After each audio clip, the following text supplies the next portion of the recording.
வார்த்தைக்கு நம்முடைய சிந்தனைகளை திருப்புவோம். கர்த்தர் மகிமையான நன்மையான காரியங்களை தேவன் செய்வாராக.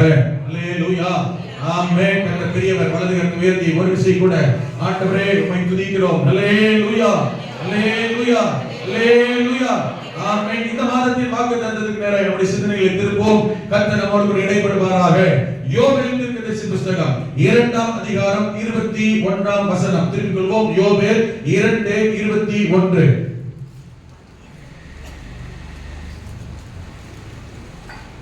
வாசிங்கள்.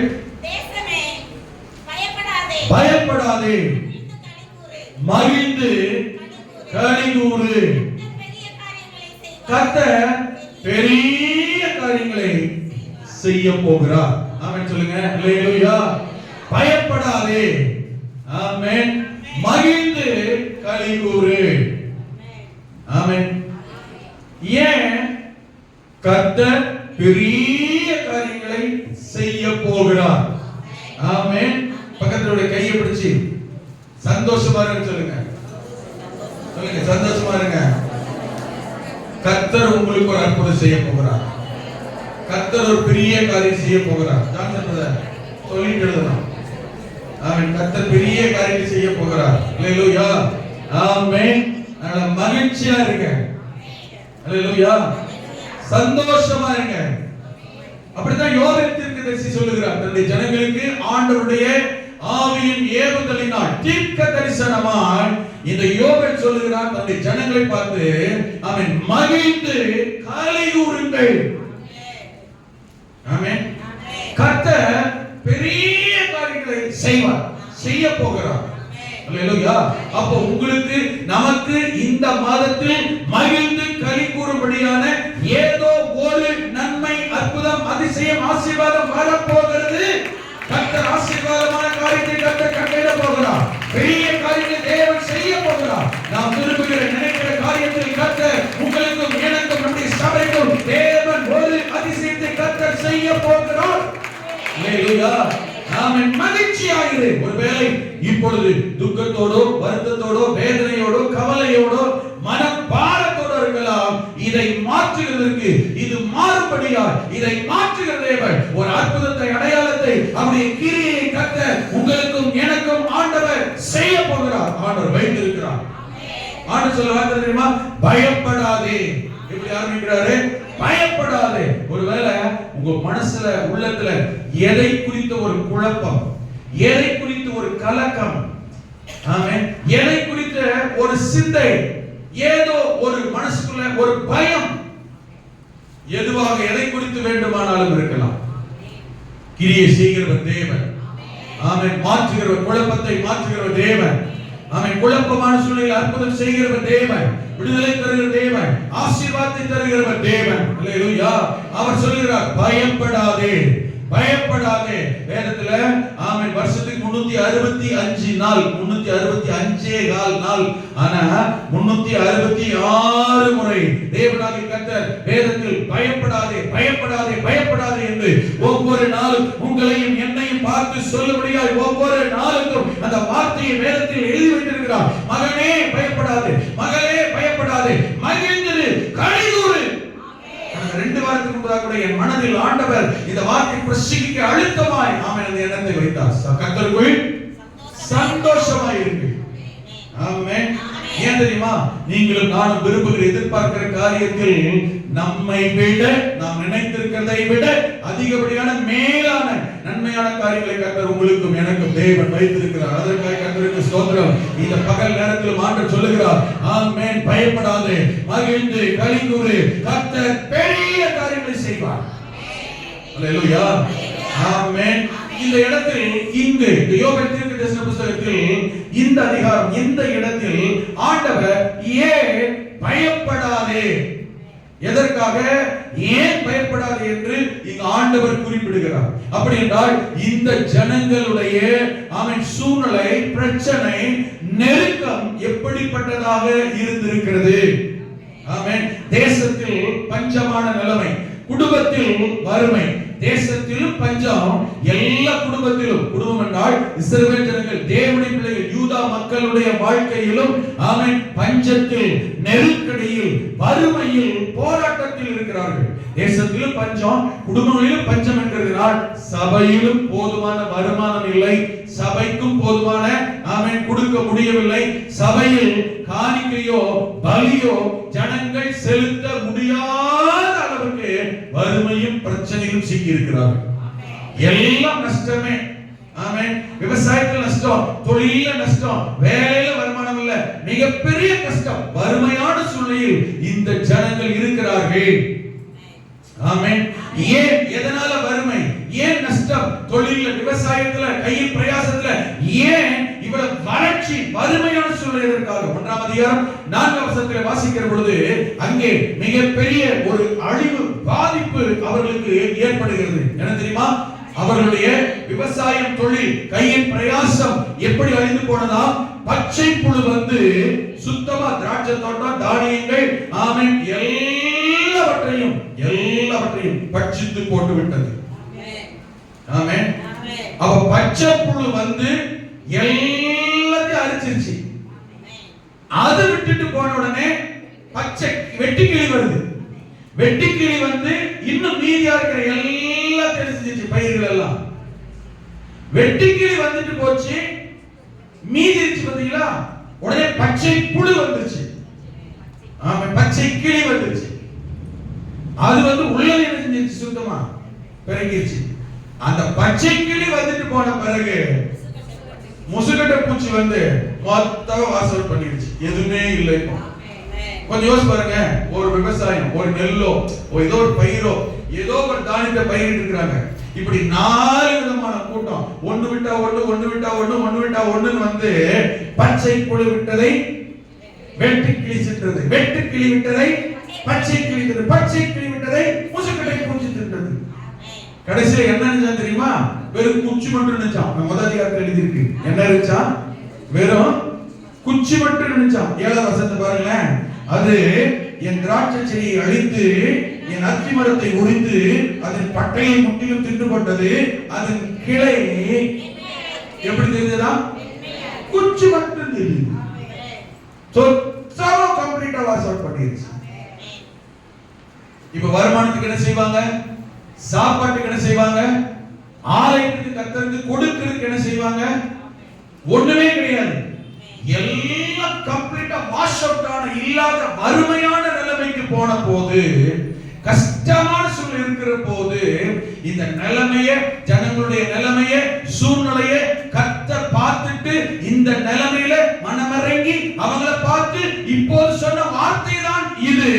பயப்படாதே, வறுமை கொண்டு பயப்படாதே, பிரச்சனை கண்டு பயப்படாதே, இல்லாத நிலைமை கண்டு பயப்படாதே, கஷ்டத்தை கண்டு பயப்படாதே, மகிழ்ந்து களி கூறும்படியால் தேவன் பெரிய காரியங்களை செய்யத்தான் போகிறார். உன் நிலைமை மாறும், சூழ்நிலை மாறும், பிரச்சனை மாறும், கடித்தரம் மாறும், வறுமை மாறும், வேலை ஆசீர்வதிக்கப்படும், கையில் பிரயாசம் ஆசீர்வதிக்கப்படும், உனக்கு வர வேண்டிய நன்மை வந்தே தீரும் என்று இக்கட்டு, நெருக்கம், வறுமை, தரித்திரத்தின் மத்தியில் இருந்த இந்த ஜனங்களை பார்த்து தைரியப்படுத்தும்படி ஆமென், பயப்படாதே என்று சொல்லுகிறார்.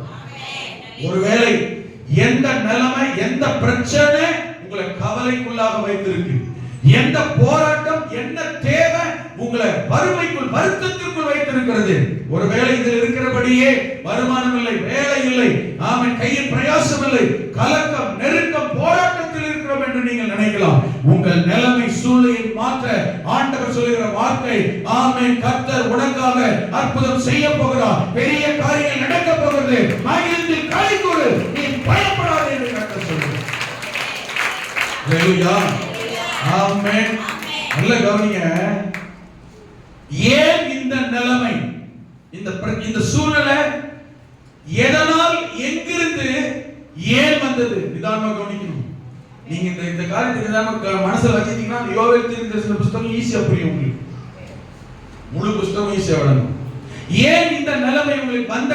ஆணுடைய பிள்ளைகளாச்சே, கர்த்தருடைய பிள்ளைகளாச்சே, ஆராதிக்கிறவர்கள், விசுவாசிக்கிறவர்கள், ஜெபிக்கிறவர்களாச்சே, ஏன் இந்த பச்சை கிளி, பச்சை புழு, வெட்டு கிளி, ஆமென், முசுக்கட்டை பூச்சி இதெல்லாம் ஏன் வர வேண்டும்? எதனால் இந்த நஷ்டம்? எதனால் குடும்பத்தில் பாதிப்பு?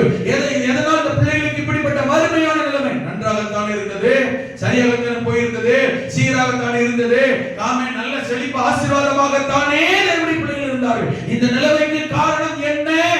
2ஆம் அதிகாரம் 25 வசனத்தில் வாசிக்கிற போது இவங்க நிலைமை, இவங்க சூழ்நிலைக்கு காரணம் என்னன்னு வேதம் சொல்லுகிறது.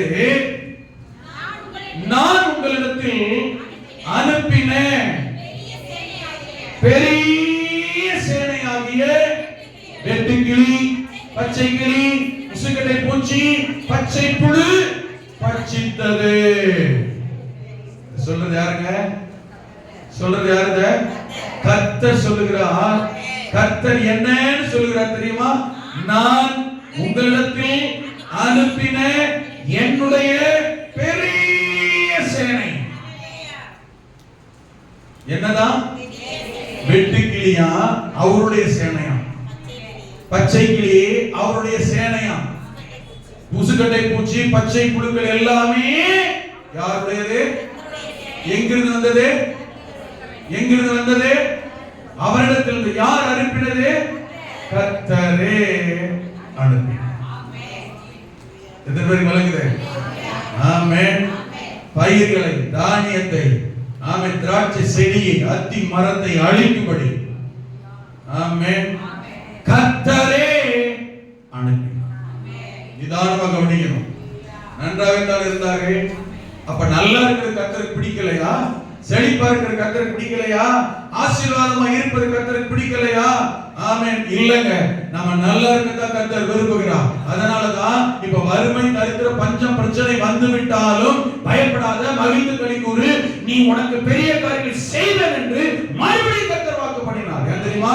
நம்முடைய ஜனங்கள் மேல் உள்ள அக்கறை, நம்முடைய ஜனங்கள் மேல் உள்ள கரிசனை, நம்முடைய பிள்ளைகள், குடும்பம், நம்மை நம்பிக்கிறவர்கள் ஆசீர்வாதமா இருக்க வேண்டும் என்று ஆண்டுடைய எதிர்பார்ப்பு, ஆசை நல்லதா இருக்கணும்.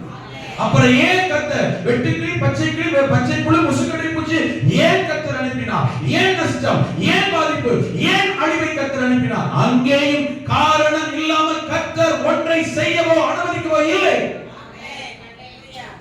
ஆமென். நிதானமாக கவனிக்கணும். ஏன் கர்த்தர் அனுப்பினார்? செழிப்பாக, நன்மையாய், ஆசீர்வாதமாய் இருந்த காலம் நேரத்தில் ஏன் இவர்களுக்கு இப்படிப்பட்ட ஒரு பாதிப்பு, இப்படிப்பட்ட ஒரு அழிவு, இப்படிப்பட்ட ஒரு பஞ்சம், இப்படிப்பட்ட ஒரு தேவனே ஏன் இதை அனுப்பினார்? ஆமென். ரகசியம் என்ன தெரியுமா?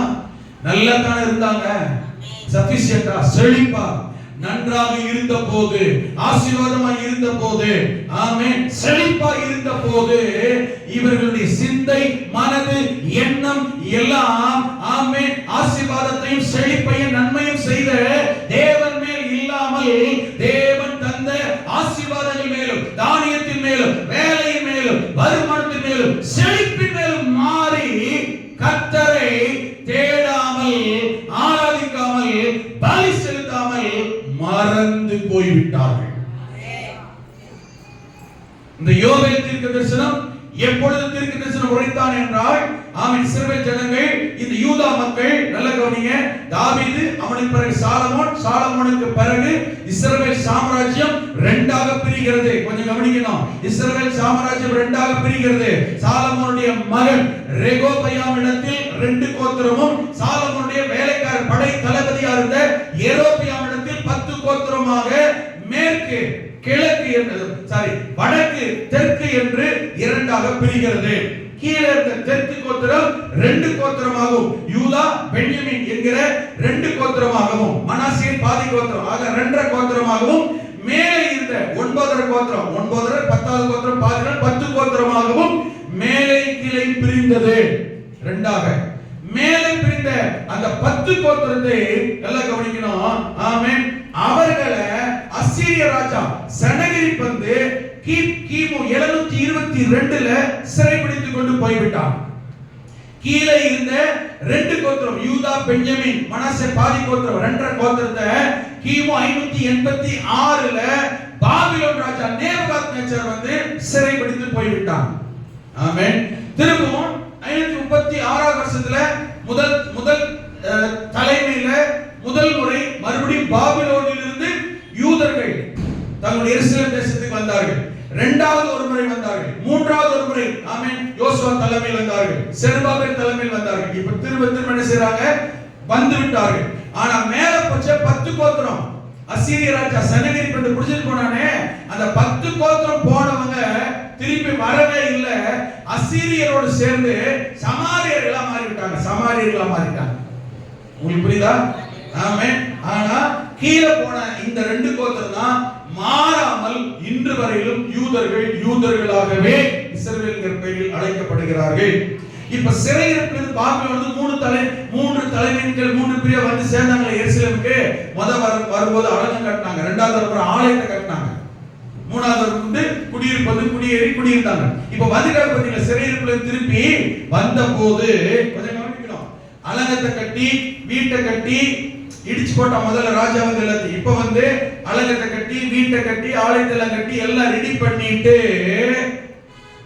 அவங்க வேலை வெட்டி வருமானம், வேலை விவசாயம், கையின் பிரயாசம், தொழில் ஆசிரியப்பட வருமானம் வர வர வர நான் ஆசிரியக்கிற பாதுகாக்கிற உயர்த்துகிற நன்மை செய்கிற கர்த்தரை ஆராதிப்பதையும் ஜெபிப்பதையும் ஆராதனை தொழுகையையும் பலி செலுத்துவதையும் கர்த்தருக்கு முக்கியத்துவம் கொடுப்பதையும் தேவனை தேடுவதையும் நிறுத்திவிட்டு தங்களுடைய சொந்த தேவை என்ன, வேலைக்கு போன வருமானம் வருது, விவசாயம் பார்த்தா வருமானம் வருது, விதைச்ச அறுவடை கிடைக்குது, தங்களுடைய சிந்தனை எண்ணங்களை வருமானத்தின் பக்கமும் ஆசீர்வாதத்தின் பக்கமும் செழிப்பின் பக்கமும் மாற்றிவிட்டு ஆமென் கர்த்தரை தேடுகிற கர்த்தருக்கு கொடுக்கிற கனம் முக்கியத்துவத்தை குறைத்து விட்டார்கள். நல்லா கவனிக்கணும். கர்த்தரை தேடினதினால்தான், கர்த்தருக்கு ஜெபித்ததினால்தான், கர்த்தருக்கு பலி செலுத்தினதினால்தான், ஆராதித்ததினால்தான் நமக்கு ஆசீர்வாதம், நன்மை, உயர்வு, வேலை, செழிப்பு வந்தது என்கிறதையே மறந்துவிட்டு நான் பிரயாசப்படுகிறேன், நான் உழைக்கிறேன், நான் படிக்கிறேன், நான் வேலை செய்கிறேன், ஆமென், நான் உழைக்கிறேன், அதனால வருமானம், அதனால நன்மை, என்னால் ஆசீர்வாதம், என் குடும்பத்தால் ஆசீர்வாதம், உழைச்சா தான் வருமானம், வேலைக்கு போனா தான் வருமானம் சொல்லி கர்த்தரை தேடுறது ஒரு நாள் கூட விட்டுட்டு தங்களுடைய சிந்தை எண்ணம் மனதை எல்லாம் சுயத்தின் மேல், பூமியின் மேல், வேலையின் மேல், விவசாயத்தின் மேலேயே திருப்பி கடைசியில் எந்த லெவலுக்கு போயிட்டாங்கன்னா ஆலயத்துல ஆராதனை பலி செலுத்துகிறதே இல்லாத அளவுக்கு போய்விட்டார்கள். இப்ப கர்த்தர் பார்த்தாரு, நான் தான் உங்களை ஆசீர்வதித்தேன், நான் தான் உங்களை சிறைக்குள்ள கொண்டு வந்தேன், நான் தான் உங்களை பாதுகாக்கிறேன், நான் தான் உங்களை உயர்த்துறேன், உங்களை செழிப்பால வாழ வைக்கிறேன், ஆனா கடைசியில என்னையவே மறந்துட்டீங்களே. கொஞ்சம் கவனிக்கணும். இன்னைக்கு இல்ல, எகிப்து தேசத்திலிருந்து கர்த்தர் இஸ்ரவேல் ஜனங்களை கானானுக்கு கூட்டிட்டு வந்தாரே அன்னைக்கு மோசே காலத்துல, அன்னைக்கே கர்த்தர் சொன்னாரு. உபாகமத்தின் புத்தகத்தை 28ஆம் அதிகாரம் 47 48 வசனங்களை வாசித்தால் அன்னைக்கே, இன்னைக்கு இல்ல, அன்னைக்கே கர்த்தர் எகிப்திலிருந்து வெளியே கொண்டு வந்த நாளிலிருந்து, ரட்சிக்கப்பட்ட நாளில், சபைக்கு வந்த நாளில், ஞானஸ்நானம் பெற்ற நாளில், அன்னைக்கு ஆரம்ப காலத்திலேயே கர்த்தர் மிகவும் திட்டமும் தெளிவுமாய் எச்சரிக்கை அன்றைக்கே கர்த்தர் சொன்னார். என்ன சொன்னார் தெரியுமா? சகலமும் பரிபூர்ணமாய் இருக்கையில். கவனிக்கணுங்க. ஆரம்பத்துல வேலை இல்ல, வருமானம் இல்ல, கஷ்டம், பஞ்சம், வறுமை, தரித்திரம், வீட்ல சேர் இல்ல, பாய் இல்ல, படுக்கை இல்ல, உட்கார்றதுக்கு வசதி வாய்ப்பு இல்ல, ஆமென், பாஸ்டர் வந்தானா டீ போட முடியல, பாஸ்டர் வந்தா 10 ரூபாய் காணிக்கை கொடுக்க முடியல, ஆமென், யாருன்னா வந்தாங்கன்னா வாங்கன்னு சொல்ல முடியல, வறுமை, பஞ்சம், தரித்திரம், போராட்டம் ஆரம்ப காலத்தில். ஆனால் வர வர வர வர விசுவாசிக்க ஜெபம் பண்ண, கண்ணீர் விட, உபவாசம் பண்ண, கர்த்தரை தேட தேட தேட தேட கர்த்தர் உயர்த்த, ஆசீர்வதிக்க, தேவை சிந்திக்க, நன்மை செய்ய, ஆமென், செழிப்பை கொடுக்க ஆரம்பித்த போது இப்ப நிலைமை எப்படி வருது? சகலமும், எதுலயுமே என்ன கிடையாது, குறை இல்லை. வீட்டுல வசதி வாய்ப்பு என்ன, வருமானம் என்ன, வீட்டுல பொருளே கிடையாது, ஆடம்ப பைபிள் ஆர்டர் வாக்கு பண்ணிருக்கிறாங்க. நீ குடியிருக்கிற வீட்டிலே உனக்கு சகலவித வஸ்துக்களால் உன் வீட்டை கர்த்தர் நிரப்புவார் சொல்லியிருக்கிறார். அல்லேலூயா. இந்த கால நேரத்துல கர்த்தர் உங்களிலே சிலருக்கு கர்த்தர் தீர்க்கதரிசனமான வாக்கு சொல்றார். வீட்ல நல்ல இடம் பாருங்க, நல்ல பொருள் இல்ல, வீட்ல ஒரு ஃப்ரிட்ஜ் இல்ல, வீட்ல ஒரு நல்ல வாஷிங் மிஷின் இல்ல, வீட்ல உட்கார பாய் இல்ல, ஆமென், அடிப்படை வசதி இல்லன்னு கலங்குகிற எதிர்பார்க்கிற நீங்கள் யாரா இருந்தாலும் தேவனுடைய வார்த்தை வாக்குத்தத்தம் சொல்லுகிறது. கவனிங்க, நீ குடியிருக்கிற வீட்டிலே உனக்கு வேண்டிய நல்ல வஸ்துக்களால் உன் வீட்டை கர்த்தர் நிரப்புவேன் என்று ஆண்டவர் வாக்கு பண்ணுகிறார். உங்களுக்கு வரும். உங்க வீட்டுக்கு தேவை சந்திக்கப்படும். நல்ல சோஃபா வேணுமா? அல்லேலூயா. கர்த்தர் உங்களுக்கு அற்புதம் செய்வார். எங்க வீட்டுல இந்த சோஃபா கிழிஞ்சு நாரா தொங்குது, நானே உட்கார்ந்தா உள்ள போயிடுறேன், என்னை யாராவது தூக்கி உட்கார வேண்டி இருக்கு. அல்லேலூயா. எங்க வீட்டு சோஃபா என்ன போச்சு? கிட்டத்தட்ட எங்க வீட்டு சோஃபா கிட்டத்தட்ட ஒரு 13-12 வருஷம் இருக்கும். ஆமென். எங்க வீட்டு சோஃபால யாரும் உட்கார்ந்தான்னு வச்சுக்கோங்களேன், உட்காரும்போது சொல்றது தெரியல. ஓ பாஸ்ட் உட்கார பார்த்து. ஆமென். ஏன்னா அவங்க உட்கார்ந்து உள்ள போயிடுவாங்க. நானே உட்கார்ந்து எந்திரிக்க முடியதில்லை, நானே படுத்துட்டேன்னா யாராவது தூக்கி கொடுங்களேன் அப்படின்ற மாதிரி இருக்கு. ஆமென். அதுல மூடி மேக்கப் பண்ணி வச்சிருக்கிறோம். எனக்கு ஒரு சோஃபா தேவை. நான் உங்களுக்கு சொல்றேன், கர்த்தர் உங்களுக்கு ஒரு சோஃபா தருவார். அல்லேலூயா. என்ன சொல்றாரு தெரியுமா? எனக்கு ஒரு சோஃபா வேணும், எனக்காக ஜெபம் பண்ணுங்க. அல்லேலூயா. உங்களுக்கு கர்த்தர் சோஃபா தரும்படி நான் உங்களுக்கு ஜெபம் பண்ணுகிறேன். நான் உங்களுக்கு ஜெபம் பண்றேன், நீங்க எனக்கு ஜெபம் பண்ணுங்க. அல்லேலூயா. யாரு கர்த்தர் முதல்ல தந்தாலும் கர்த்தரை மையப்படுத்துங்க. ஆண்டவர் சொன்னாரு, உன்னுடைய வீட்டில அந்த வஸ்து நீ நிரப்பாத சகல வஸ்துக்களால் நிரம்பிய வீடுகளை ஆமென் கீழே வஸ்தினா கர்த்தர் உனக்கு கொடுப்பார். அல்லேலூயா. உன்னுடைய வீட்ல எப்படி இருக்குமா? நல்ல வஸ்துகளா உன் வீடு நிரம்பி இருக்கும். உங்களுக்கு என்ன, உங்க வீட்டுக்கு என்னங்க பொருள் வேணும்? அல்லேலூயா. உங்க வீட்டுல வைக்கிறதுக்கு என்ன வைக்கணும்னு விரும்புறீங்க? என்ன மாதிரி ஷேர் பண்ண நினைக்கிறீங்க? ஆமென். என்ன ஃப்ரிட்ஜ் வாங்கி வைக்க நினைக்கிறீங்க? ஆமென். ஐயா கார் நிப்பாட்டுற மாதிரி வீட்டை கட்டிட்டேன், காரை தருவார். நல்ல வஸ்துக்களால் கர்த்தர் நிரப்புவார். ஆமென். நல்ல குடிக்கு ஒரு ஏசி மாட்டணும்னு ஆசையா கர்த்தர் தருவாருங்க. அல்லேலூயா. ஆமென். நீங்க வேற பார்த்த ஒரு குக்கரே ரொம்ப நாளைக்கு சிலடிக்காம கிடக்கு, கர்த்தர் நல்ல ஒரு குக்கர், மக்கள் இல்லாத குக்கரை தருவார். ஆமென் சொல்லுங்க. ஆசீர்வதிப்பாருங்க. இன்னொன்னு என் ஜபக்குறிப்பு சொல்றேன். பைக்ல 2 வாரமா யார்கிட்ட கேட்கணும்னு தெரியல, வெங்கடேஷே எங்கப்பா இருக்க அப்படின்னு கேட்டா, நான் இப்பதான் அங்க பஸ் ஏறிக்கிட்டு இருக்கேன். அவன் எங்க போய் வண்டி 2 வீலர் கேட்க பண்ணிருக்கியா, வண்டி தரீங்களான்னா அப்பதான் நிமிஷம் போயிருக்காரு. ஆமென். வண்டி எங்க கேட்க, வண்டி இல்ல 2 வீலர் இல்ல, எனக்கு நல்ல ஒரு 2 வீலர் கர்த்தர் தரணும். அல்லேலூயா. உங்களுக்கு நல்ல 2 வீலர் கர்த்தர் தருவார். ஆமென் சொல்லுங்க. அல்லேலூயா. நான் உங்களுக்காக ஜெபம் பண்றேன், நீங்க எனக்காக ஜெபம் பண்ணுங்க. ஆண்டவர் சொன்னாரு, ஆமென், உன் வீட்டில உனக்கு தேவையான நல்ல வஸ்துக்களால் கர்த்தர் உன்னை நிரப்புவார். ஆண்டவர் உங்களுக்கு என்னங்க தேவை கர்த்தர் தருவார். நல்ல பீரோ இல்லையா, அந்த பீரோ வாங்கி கதவை அடைச்சால திறந்துக்கு தானா, கரப்பாம்பூச்சி போயிது, எலி போயிது, கடிக்குது. நல்ல ஒரு கபோர்டு இல்ல, நல்ல வஸ்துக்களால் தேவன் உங்கள் வீட்டை நிரப்ப ஆண்டவர் வல்லவர். ஆமென். அப்படிதான் ஆண்டவர் சொல்லி இருக்கிறார். அல்லேலூயா. ஒரு ஷூ வைக்க ஷூ ரேக் இல்லையா, கர்த்தர் தர வல்லவர். ஆமென். Dress வாங்கினா மாட்டி வைக்கிற ஹேங்கர் இல்ல, நல்ல கபோர்டு, ஹேங்கர் வச்ச கபோர்டு கர்த்தர் தர வல்லவர். ஆண்டவர் வாக்கு பண்ணி இருக்கிறாருங்க. கர்த்தர் கட்டாயம் ஆண்டவர் செய்வார். நல்ல வஸ்துக்கள் சகலவித ஆசீர்வாதங்களால், அந்த வசனம் பாருங்க, சகலவித ஆசீர்வாதம். 28:47 சகலம் இப்ப எப்படி இருக்கு? பரிபூரணமாகி விட்டது. என்ன அர்த்தம்? என்ன தேவையோ ஆமென் எல்லாம் சந்திக்கப்பட்டு விட்டது. அன்னைக்கு நான் உட்கார்றதுக்கு ஒரு சேர் இல்ல, இன்னைக்கு 4 பேர் வந்தாலும் உட்கார்றதுக்கு சேர் இருக்கு. அப்ப அன்னைக்கு எனக்கு எத்தனை தேவையா இருந்தது? 1. எத்தனை தந்திருக்கிறாரு? 4. அப்படிதான் எல்லாரும் கர்த்தர் ஆசீர்வதித்திருக்கிறார். ஆமென் சொல்லி பார்க்கலாம். ஆமென். நமக்கு தேவைக்கு மிஞ்ச கர்த்தர் ஆசீர்வதித்திருக்கிறாருங்க. பரிபூரணம் சகலம் பரிபூரணப்படுகையில், பரிபூரணமா இருக்கையில், கர்த்தர் உன்னை ஆசீர்வதிக்கையில் நீ எப்படி இருக்க வேண்டும் என்று கர்த்தர் சொல்லுகிறார். மன மகிழ்ச்சியோடு. சிலருக்கு மகிழ்ச்சியே வராது, மனமே வராது, சந்தோஷம் வராது. எவ்வளவு ஆகிட்டு பாருங்க, இந்த சேலை எடுத்து கொடுத்து பாருங்க.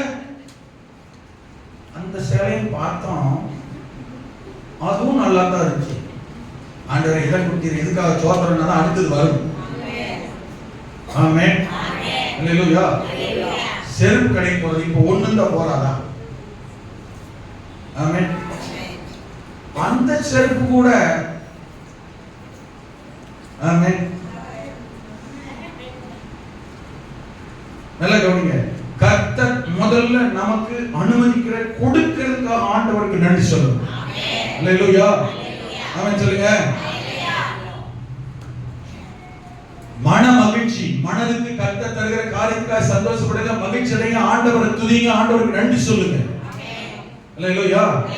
இன்னும் வர வேண்டியது வரும். ஆமென். எப்ப பார்த்தாலும் இல்ல இல்ல இல்ல இல்ல அது இல்ல இது இல்ல சொல்ற இருக்கிறதுக்காக முதல்ல கர்த்தருக்கு ஸ்தோத்திரம். ஆமென் சொல்லி பாருங்க. ஆண்டவரே இத வாங்கவா உதவி செஞ்சீங்களே, இதாவது கிடைக்க உதவி செஞ்சீங்களே, இதுக்காக நன்றி ஆண்டவரே. அல்லேலூயா. முதல்ல கர்த்தர் கொடுக்கிற காரியத்துக்காக நன்றி சொல்கிற மனப்பக்குவமே இல்லைன்னு சொன்னா இனி எவ்வளவு வந்தாலும் திருப்தியே வராது. உனக்கு எவ்வளவு கொடுத்தாலும் திருப்தி அடையாத 3 உண்டல நீ 4வது வரணும். ஆமென் சொல்லி பார்க்கலாம். நாம் இருக்கிறதுக்காக முதல்ல இதையாவது ஓடுது, ஏதாவது இருக்கு, ஏதாவது தந்திருக்கிறாரு, அதுக்காக சோதனை சொல்லி பாருங்க. அடுத்து வேண்டியது எது சொன்னாலும் மகளே இதுலயும் அட்ஜஸ்ட் பண்ணி, மகனே இதை வச்சு ஓட்டினிய, அப்ப கட்டாயம் உனக்கு இன்னொன்னு அடுத்து நல்லதா தரலாமே கத்த தருவார். உனக்கு தரது தப்பே இல்லை, அவர் தருவாரு. அப்ப சகலம் பரிபூர்ணமா இருக்கையில் நீ என்ன செய்யணும்? மன மகிழ்ச்சியோடு களிப்போடு உன் தேவனாகிய கர்த்தரை சேவிக்க வேண்டும், சேவிக்க வேண்டும், ஆராதிக்க வேண்டும், தொழுது கொள்ள வேண்டும், நன்றி சொல்ல வேண்டும், துதிக்க வேண்டும். ஆனால் நீ என்ன செய்து விட்டாய் தெரியுமா? பரிபூர்ணம் வரும்போது, செழிப்பு வரும்போது, ஆசீர்வாதம் வரும்போது, வேலை வரும்போது, வருமானம் வரும்போது, நன்மை வரும்போது, வசதி வரும்போது மன மகிழ்ச்சியோடு மன நிறைவோடு தேவனாகிய கர்த்தரை நீ ஆராதிக்கல, சேவிக்கல, தேடல, தொழுது கொள்ளல, பலி செலுத்தல. அப்படி சொல்றாரு பாருங்க. அப்ப என்ன நடக்கும் தெரியுமா? ஹலோ, இன்னைக்கு சொன்ன வார்த்தை இல்ல, இப்ப சொன்னது இல்ல. எகிப்து தேசத்திலிருந்து கர்த்தர் கூட்டிட்டு வரும்போது அங்கேயே சொல்லி சொல்லி தான் வழியில கூட்டிட்டு வந்தார். எல்லாம் பரிபூர்ணம் வரும்போது, ஆசீர்வாதம் வரும்போது, கேட்கறதெல்லாம் கிடைக்கும் போது, கர்த்தர் உனக்கு தரும்போது நீ கர்த்தரை மனமகிழ்ச்சியோட சேவிக்கணும், ஆராதிக்கணும், தேடணும், தொழுது கொள்ளணும், பலி செலுத்தணும். இல்லாம ஆமென் நீ அவரை சேவிக்காமல் ஆராதிக்காமல் போனது நிமித்தம், தேடாமல் போனது நிமித்தம், பலி செலுத்தாமல் போனது நிமித்தம், நன்றி சொல்லாமல் போனது நிமித்தம், கனப்படுத்தாமல் போனது நிமித்தம் இப்ப என்ன நடக்குது தெரியுமா? சகலமும் குறைவுபட ஆரம்பிக்கும். எப்படி மாறிடுது தெரியுமா?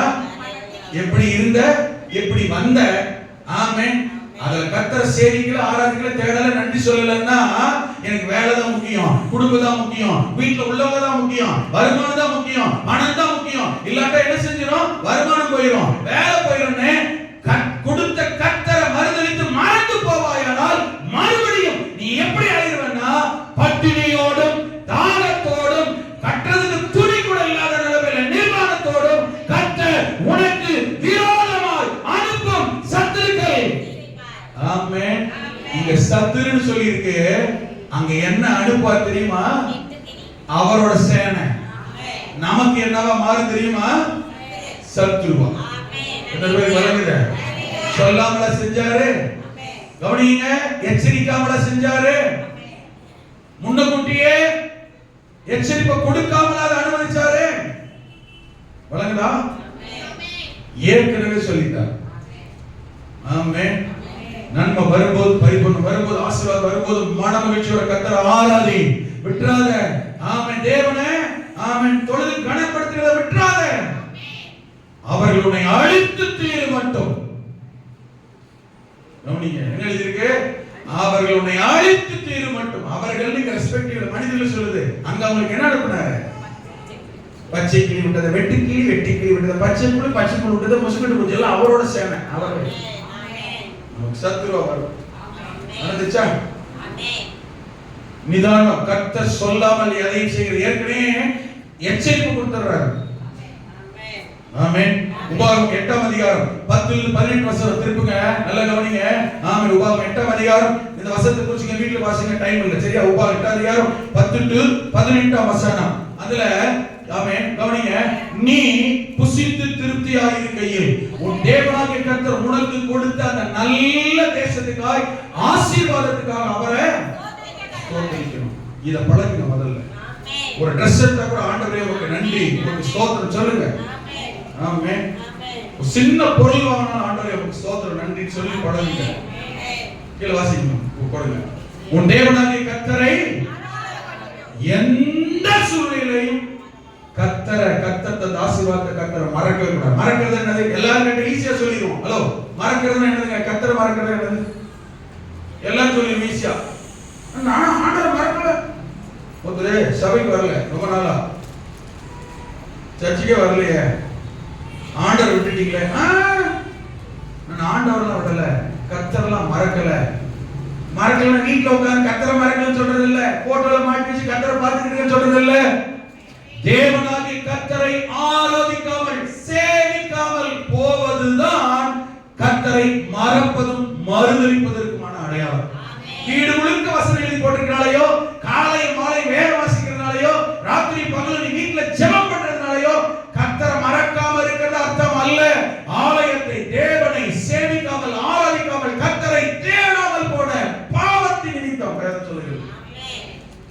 கர்த்தரை தேடாமல் போன பாவம். போன பிரசங்கத்துல கேட்டோம். ஆமென். வீட்டுல உட்கார்ந்து ஜெபம் பண்றது இல்ல. பாவத்தின் பாவம் கொடும் பாவம் தெரியுமா? பெரும் பாவம் தெரியுமா?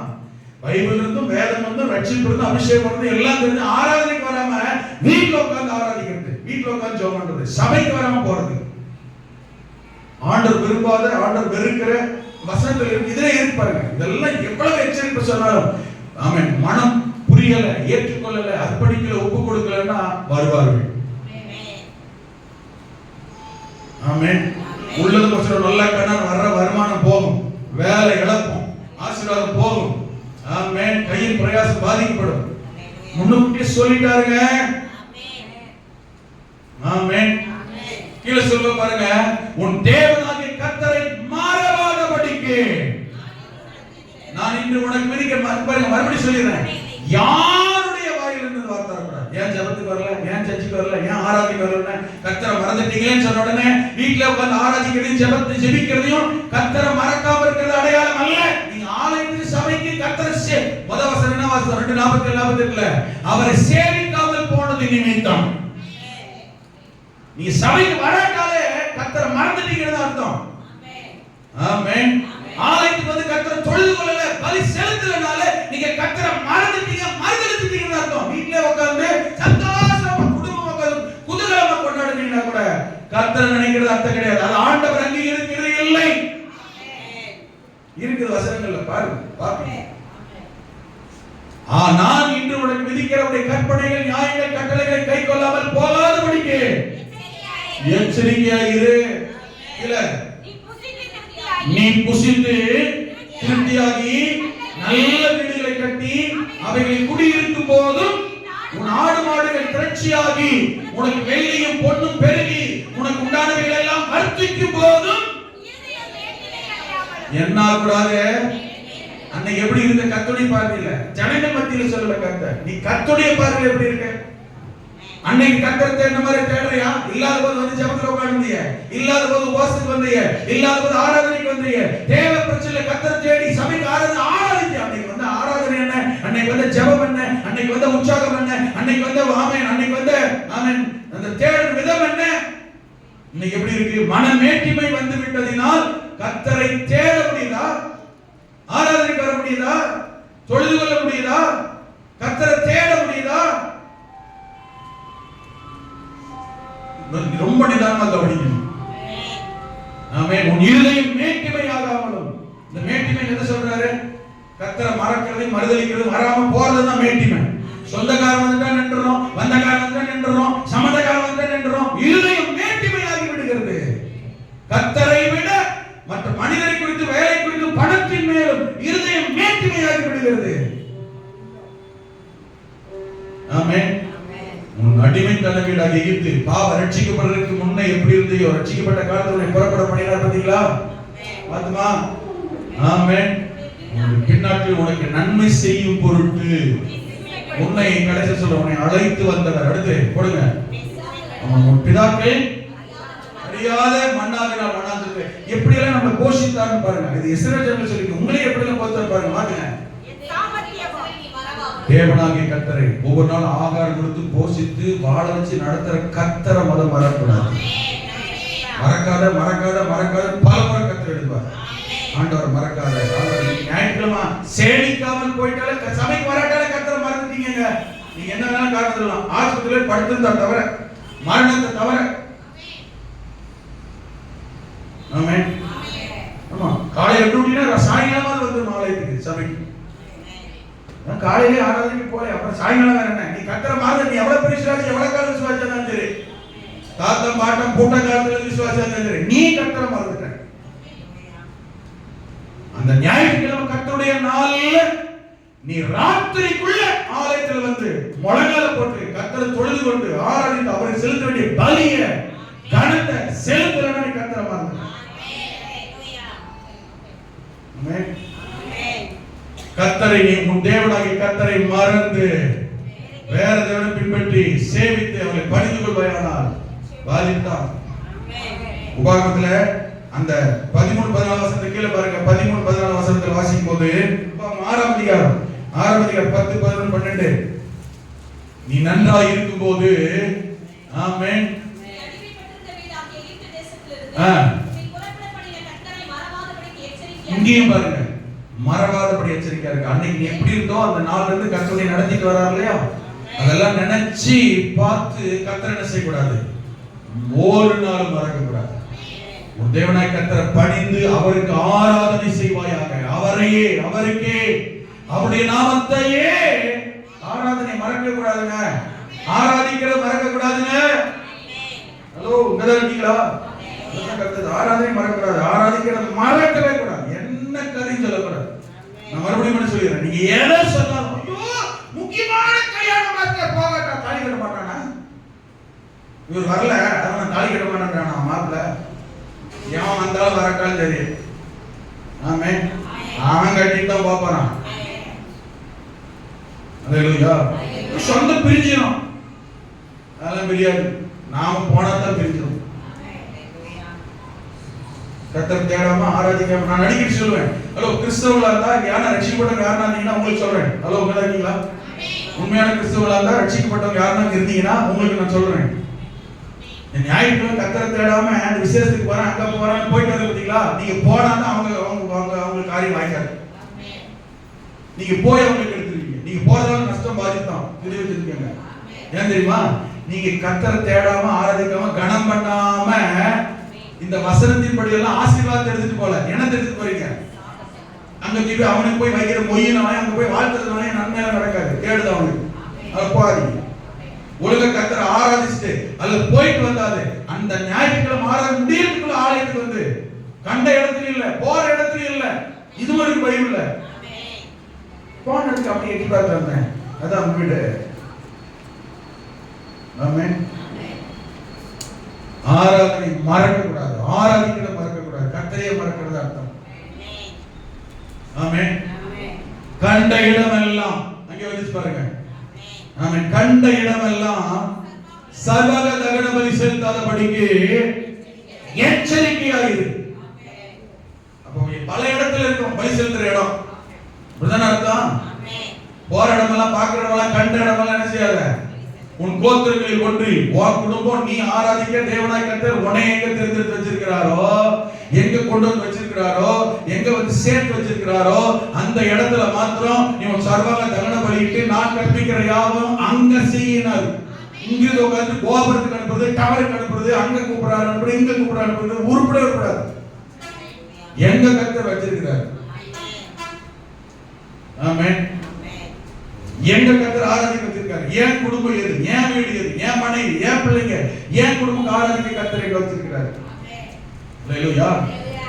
அங்கே செய்வாயாக. 13 வசனத்தை வாசிக்கும் போது உன் தேவனாய் கர்த்தருக்கு பயந்து அவருக்கு ஆராதனை செய்து அவரை பணிந்து ஆமென் செய்வாய். கீழே சொல்லப்பட்டிருக்கு, அவர் எரிச்சல் உள்ள தேவனாய் இருக்கிறேன்னு சொல்லியிருக்கிறார்.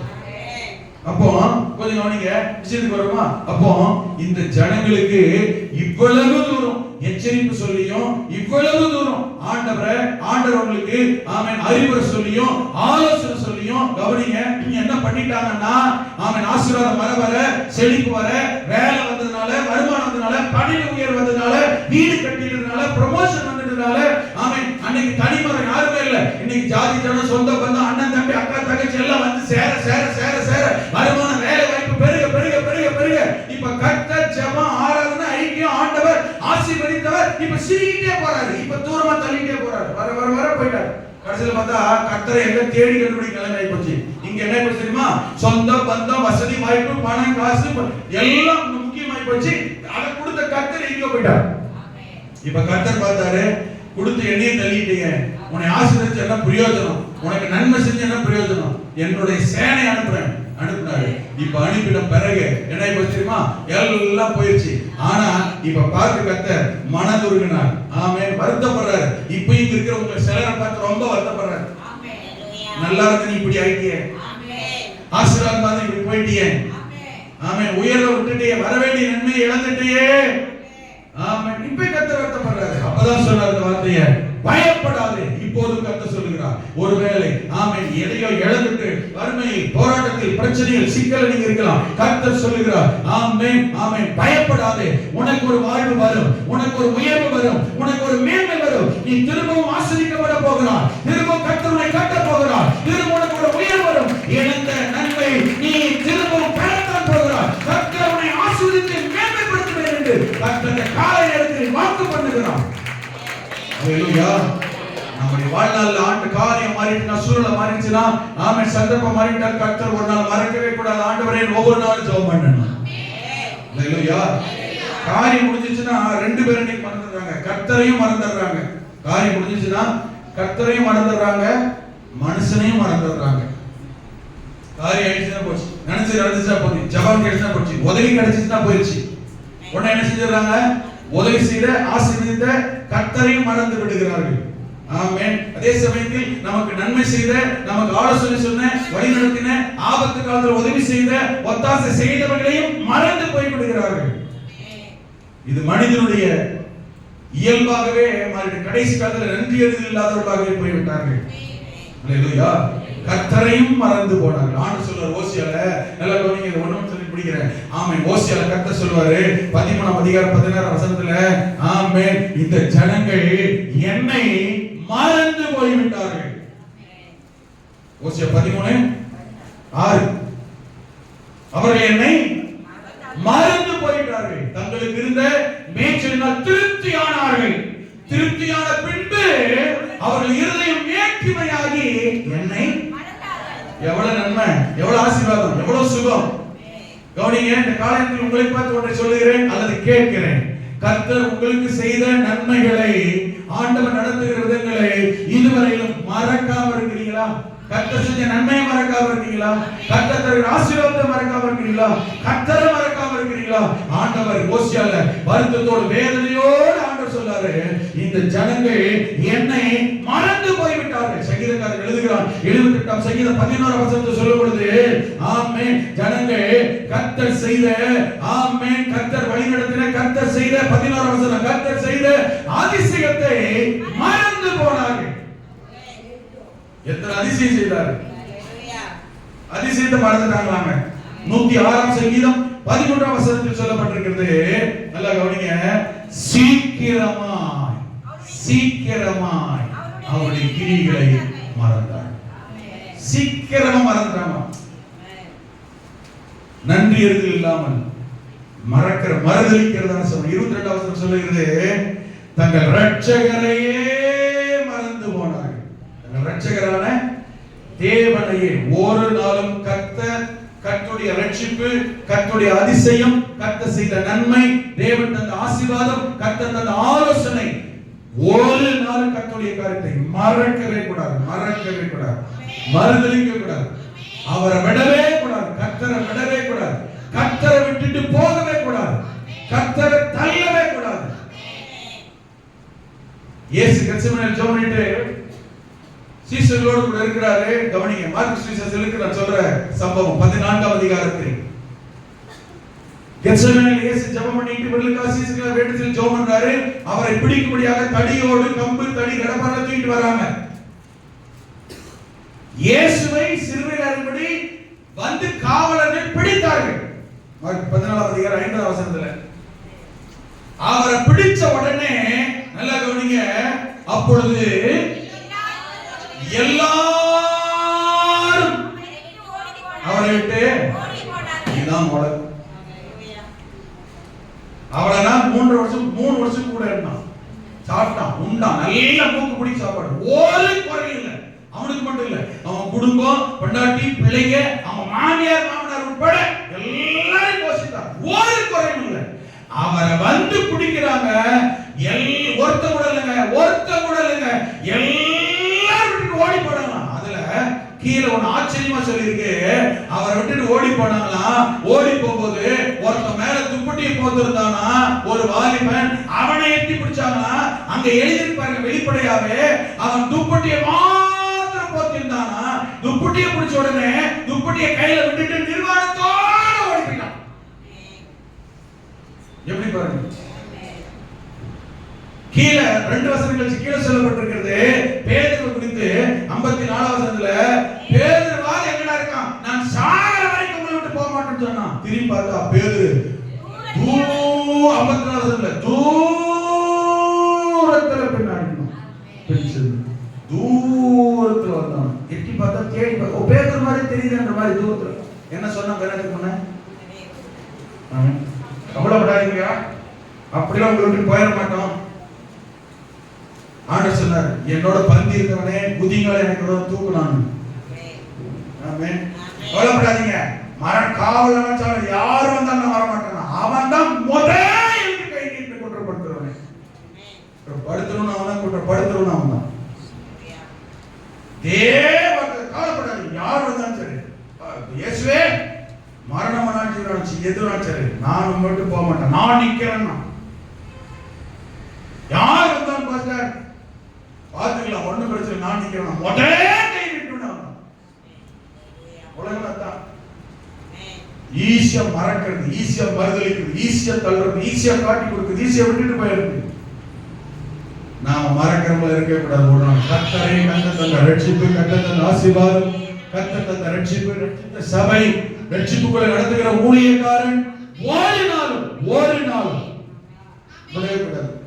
உபாகமத்தில் வீட்டில் வாசிங்க, உபாகமத்தில் வாசித்த அதிகாரம் 8ஆம் அதிகாரம் நான் சொன்ன 12ஆம் அதிகாரத்துல கர்த்தரையும் ஆமென் ஆராதனையும் உன்னை நடத்துற ஆசாரியனையும் லேவியனையும் கைவிடாத, மறக்காத, கவனின்னு திரும்ப திரும்ப கர்த்தர் எழுதுறார்.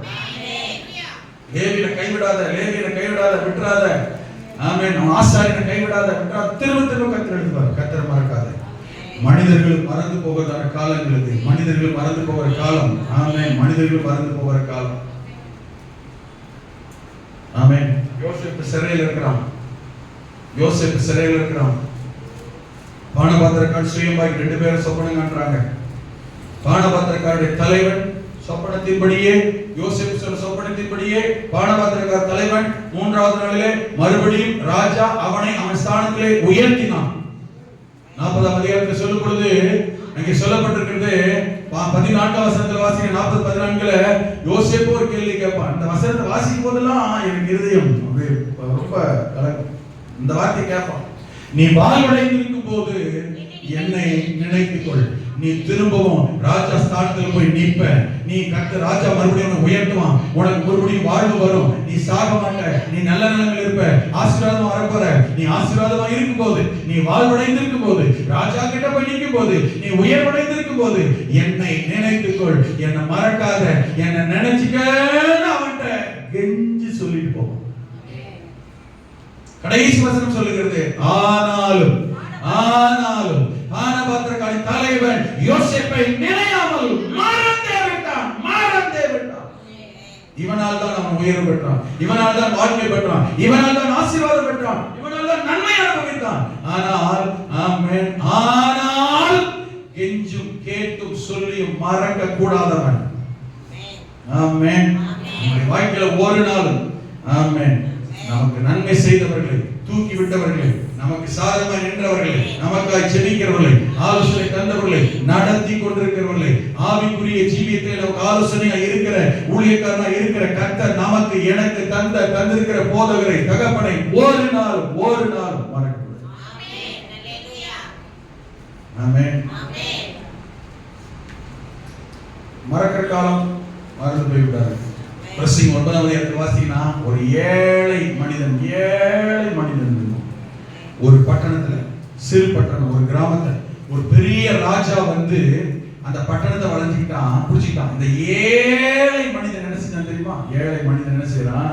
அந்த பட்டணத்தை 4 நாள் விடுவித்தான். அந்த வசனம் சொல்லுகிறது, ஆனாலும் 9:15 ஆனாலும் எவ்வளவு நன்மை செஞ்சா, எவ்வளவு விடுவிச்சான், அந்த ராஜா கிட்ட தப்பு வச்சான், சரி அடிமைத்தனத்துல பாதிப்புள்ளது இந்த ராஜாவை, அந்த ஜனங்களை, இந்த ஏழை மனிதனை செஞ்சா விடுதலை ஆக்கினான். ஆனால் அந்த ஏழை மனிதனை ஒருத்தர் கூட நினைக்கலங்க, ஒருத்தர் கூட. இதுதாங்க ஒருத்தர் கூட பட்டணத்துல, கிராமத்துல ஒருத்தர் கூட நம்மளை விடுவிச்சானே, பாதுகாத்தானே, இல்லைன்னா அந்த ராஜா வந்து நம்மளால சிறைபிடிச்சு போயிருப்பானே, அடிமையாக்கிருப்பானே, ஆனா இவன் விடுவிச்சானே, செய்த நன்மையை மறந்தே போனார்கள்.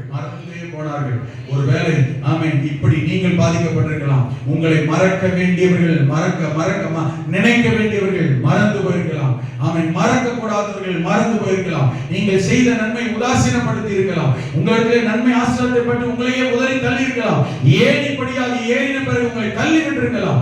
ஆனால் மனிதன் மறக்கலாம், கர்த்தர் மறக்க மாட்டார். மனிதர்கள் தள்ளலாம், கர்த்தர் தள்ள மாட்டார். மனிதர்கள் வெறுக்கலாம், கர்த்தர் வெறுக்க மாட்டார். உங்களை நினைக்கும் காலம் வரும். உங்களை நினைக்க, உங்களை யோசிக்க, உங்கள் சிந்தனை வரும் காலம், நேரம் வரும். கர்த்தர் கொண்டு வருவார். வரும்போது ஒரு நாளும் உங்களுக்கு வர வேண்டிய நன்மை குறையாது, ஆசீர்வாதம் குறையாது, உயர்வு குறையாது, மேன்மை குறையாது. வர வேண்டிய எல்லாம் வரும். இந்த வார்த்தையை உள்ளத்தில் ஆண்டவர் சொல்லி உணர்த்துகிறதினால் சொல்லுகிறேன் தீர்க்கதரிசனமாய். உங்களை குறித்து மறந்து போனவர்கள் நினைக்கும் நேரத்தை, நாளை கர்த்தர் குறித்து வைத்திருக்கிறார். அந்த நாளும் நேரம் கட்டாயம் வரும். யார் மறந்து விட்டார்கள் நினைக்கிறீர்களோ, யார் நன்றி இல்லாமல் போய்விட்டார்கள் நினைக்கிறீர்களோ, யார் உங்களுக்கு எதிரியாய் மாறிவிட்டார்கள் நினைக்கிறீர்களோ, கர்த்தர் அவர்கள் உங்களை குறித்து நினைக்கும் நினைவை ஏற்படுத்தும் நாள் நேரம் வருகிறது. யோசேப்பை நினைக்க வேண்டிய மறந்து போய்விட்ட இந்த பானபத்திரக்காரன் நினைக்கும்படியான நேரம் காலம் வந்தது. அதிகாரத்தில் வாசிக்கிறோம். 2 வருஷம் சென்ற பின்பு யோசேப்பு அவன் பார்வோன் ஒரு சொப்பனம் கண்டான். அவன் கலங்கி போயிருந்த நேரத்தில் இந்த பானபத்திரக்காரன் மனதில் தேவன் அப்பொழுது இந்த யோசேப்பை குறித்த சிந்தையை, எண்ணத்தை அன்றைக்கு தேவன் ஏற்படுத்தினார். இந்த பானபத்திரக்காரன் சொன்னான் பார்வோனிடத்திலே, ராஜாவே, சிறையில் இருந்தபோது ஒரு எபிரேய புருஷன் இருந்தான், யோசேப்பு. அவன் சொப்பனத்துக்கான அர்த்தத்தை சொல்லுவான் என்று சொன்னபோது ராஜா, ஆமென், பார்வோன் ராஜா யோசேப்பை வரவழைத்தான். வசனம் சொல்லுகிறது, ஆமென். அப்பொழுது பார்வோன் யோசேப்பை அழைப்பித்தான். அவனை தீவிரமாய் காவல் கிடங்கிலிருந்து கொண்டு வந்தார்கள். அவன் சவரம் பண்ணி கொண்டு வேறு வஸ்திரம் தரித்துக் கொண்டு பார்வோனிடத்தில் வந்து நின்றான். அங்கே ஆண்டவர் என் மனதில் உள்ளத்தில் அழுத்தமாய் வைத்த வார்த்தை, ஆமென், ஆமென், தீவிரமாய் காவல் கிடங்கிலிருந்து கொண்டு வரப்பட்டு வேறு வஸ்திரம் தரிக்கப்பட்டது. உங்களுக்கு ஒரு வேறு வஸ்திரம் தரிக்கப்படும் நாள், நேரம் தீவிரமாய் சீக்கிரமாய் வருகிறது என்று கர்த்தர் சொல்லுகிறார். உங்களை மறந்து போனவர்கள் நினைக்கும் நாள் சீக்கிரம் வருகிறது. உங்களை உதறி தள்ளினவர்கள் உங்களை நினைக்கும் நாள் சீக்கிரம் வருகிறது. ஆமென். உங்களை உதாசீனப்படுத்தினவர்கள், உங்களை மறந்து போனவர்கள், உங்களை குற்றப்படுத்தினவர்கள், உங்களை விட்டு போனவர்கள் உங்களை நினைக்கும் நேரம், நாள், காலம் தீவிரமாய் வருகிறது. அப்பொழுது இப்போ என்ன வஸ்திரத்தோடு உங்களை பார்த்தாங்க? ஆகாதவங்க, வேண்டாதவங்க, சரியில்லாதவங்க, ஆமென், தவறானவங்க, தள்ளப்பட்டவங்க யோசேப்பை கைதியின் வஸ்திரத்தில் பார்த்தார்கள். வஸ்திரம் மாறினது. என்ன வஸ்திரம் தெரியுமா? ஒரு 4-5 வஸ்திரத்தை கழிச்சு பாருங்க, ராஜ வஸ்திரம் தரிப்பிக்கப்பட்டது. ஒரு சர்ப்பணி போடப்பட்டது. ராஜாவுடைய ரதம் கொடுக்கப்பட்டது. ஆமென். தேசம் முழுவதும் பார்வோனுக்கு அடுத்து யோசேப்புடைய பெயர் பரவினது. கரங்களை உயர்த்தி ஆமென். யாருக்கோ நன்மை செய்து பாதிக்கப்பட்ட நிலைமையில் இருக்கிறீங்களா? யாருக்கோ உதவி செய்து கெட்ட பேர் வாங்கின இடத்துல இருக்கிறீங்களா? இல்ல உதவி எல்லாம் நன்மை எல்லாம் பெற்றுவிட்டு உங்களை உதாசீனப்படுத்தி தள்ளிவிட்டு போய்விட்ட வருத்தத்தில் இருக்கிறீங்களா?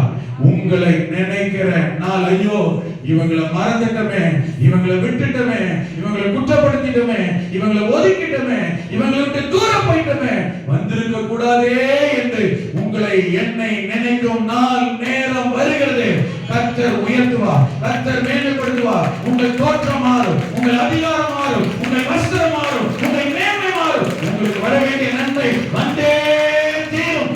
மறந்த யாரா இருந்தாலும் நினைக்க கர்த்தர் கிருபை செய்வார்.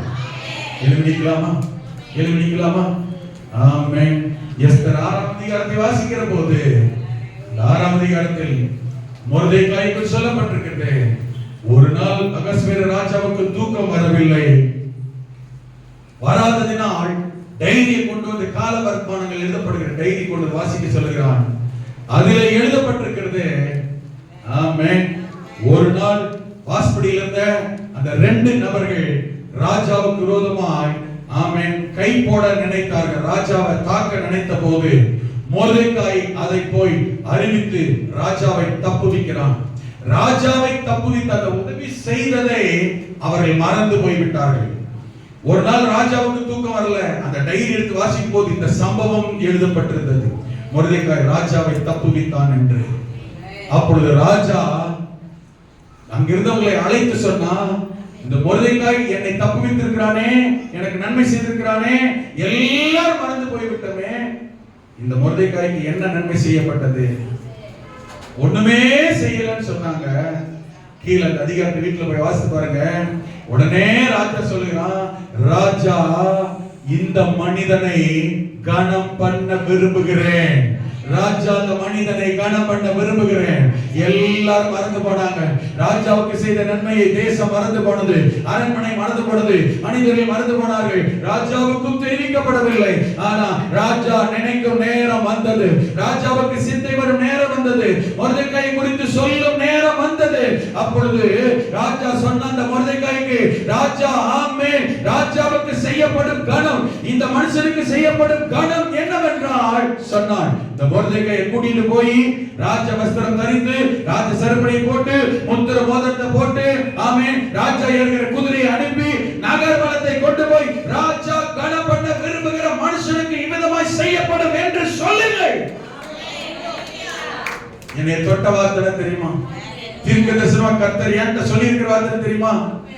இதில் இந்த கணத்தில் ஒன்றும் தவறாதபடி, நீங்க யாருக்கு எதை செய்திருக்கிறீர்களோ கர்த்தர் உங்களுக்கு தரப்போகிற பதில் நன்மை ஒன்றுமே குறையாது. கட்டாயம் வரும், கட்டாயம் வரும். அதிலும் இன்னும் தெளிவாய் சொல்கிறேன், கர்த்தருக்கு நீங்கள் எதை செய்கிறீர்களோ, ஊழியத்திற்கு எதை செய்கிறீர்களோ, சபைக்கு எதை செய்கிறீர்களோ, ஆலயத்திற்கு எதை செய்கிறீர்களோ, ஊழியக்காரனுக்கு எதை செய்கிறீர்களோ, உங்களுக்கு வரப்போகிற நன்மையில பதில்ல ஒன்றுமே குறையாதபடி, ஒன்று குறையாதபடி எனக்கு கர்த்தர் சொன்னார், நீ செய்ய போகிற காரியத்திலே உனக்கு பதிலாய் ஒரு நன்மையும் குறையாதபடி நான் பார்த்துக் கொள்ளுவேன். ஒரு நன்மையும் இந்த சபைக்கு ஒரு நன்மையும் குறையாதபடி பார்த்துக் கொள்ளுவேன். உன் ஜனங்களுக்கு ஒரு நன்மையும் குறையாதபடி பார்த்துக் கொள்ளுவேன். நேற்று இரவு இந்த ரெண்டு வார்த்தை தீர்க்க தரிசனமாய் மகிழ்ந்து களிகூறுன்னு சொன்ன ஆண்டவர் யோசேப்பை பற்றி சொல்லப்பட்டது. அவனுக்கு வேறு வஸ்திரம் தரிக்கப்பட்டது. இரண்டாவது, ஒரு நன்மையும் குறையாதபடி உனக்கும் உன் குடும்பங்கள் உன் சபை மக்களுக்கும் நடக்கும் என்று கர்த்தர் வாக்கு பண்ணியிருக்கிறார். வலது கரத்தை உயர்த்தி பயப்படாதேன்னு கர்த்தர் சொன்னவர், மகிழ்ந்து களிகூறுன்னு கர்த்தர் சொன்னவர். ஆமென். ஒருவேளை இப்பொழுது நஷ்டம், பாதிப்பு, இழப்பு கஷ்டத்தில் இருக்கலாம். கர்த்தர் சொல்லுகிறார், உங்களுக்கு வரப்போகிற நன்மையில ஒண்ணுமே குறையாதுமா. ஆமென். மகளே, ஒரு நன்மை குறையாது. மகனே, தகப்பனே, தாயே, ஒரு நன்மை குறையாது. இன்னைக்கு உங்க பார்க்கறவங்க வித்தியாசமா உங்களை பார்க்கலாம். உங்களுடைய வஸ்திரம் மாறும், தோற்றம் மாறும், அதிகாரம் மாறும், உங்களுக்கு உயர்வு வரும், உங்களுக்கு மேன்மை வரும். நல்ல கரங்களை தட்டி, ஆண்டவரே நீர் எனக்கு அப்படி ஒரு உயர்வை வைத்திருக்கிறீர், மேன்மை வைத்திருக்கிறீர், ஆசீர்வாதத்தை வைத்திருக்கிறீர், நன்மையை வைத்திருக்கிறீர். நன்றி, நன்றி, நன்றி தகப்பனே. அப்படியே செய்யப்பட்ட